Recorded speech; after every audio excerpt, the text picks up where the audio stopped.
I would say I drank, and I was very desperate to talk to somebody. I saw a white guy walking from, if I'm not mistaken, his name is Johan. I saw him walking from a distance away. I thought I noticed him because I stay in the area. I immediately approached him straightforward, thinking that it's a guy that I knew, but wasn't sure. And I used to know a lot of people that would wander the streets that were also drug addicts.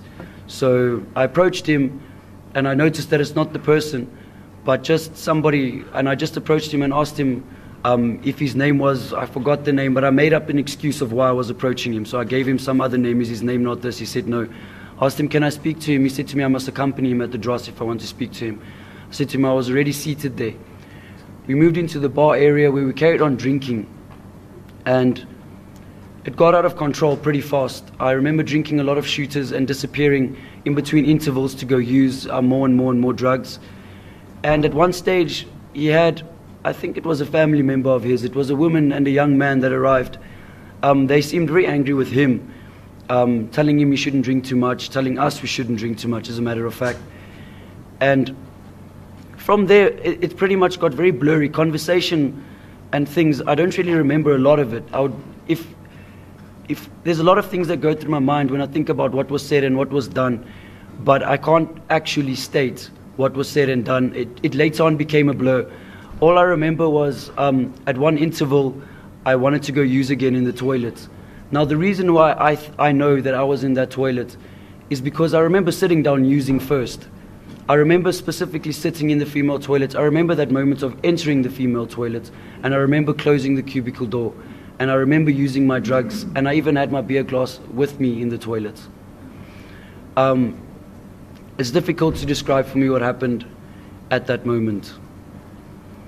It's one of the hardest things that I've ever had to say, especially with the press and the media around. It's very sensitive to me, and it's something that breaks me every day. It's something that I have to live with every day.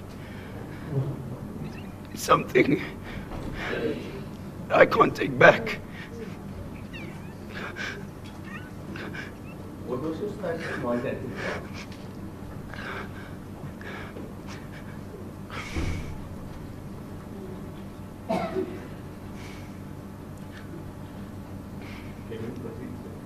Yeah, sorry.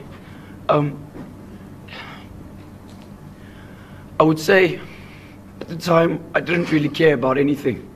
I was high for a few days, so nothing really mattered to me. Like I said, I was doing things with impulse, making decisions, not really caring about consequence.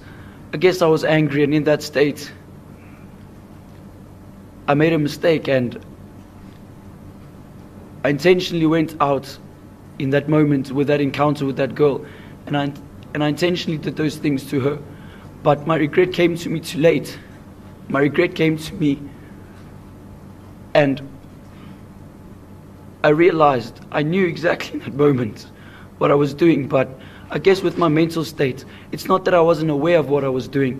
It was just that I was in a completely different mind state with the drugs. I couldn't think rationally. Like I said, consequence was nothing to me. There was no emotion attached. There was no emotion. I was angry. I was full of hatred. I was in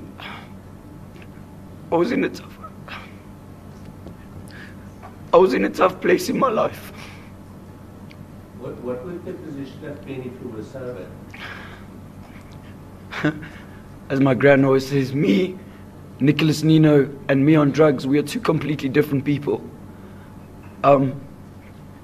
Sober-minded, I would never have done such a thing.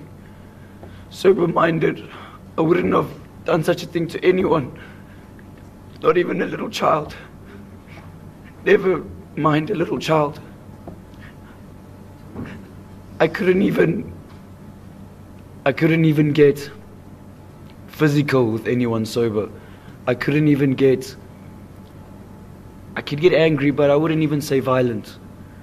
All of my history of violence and fighting has been caused by drugs and alcohol.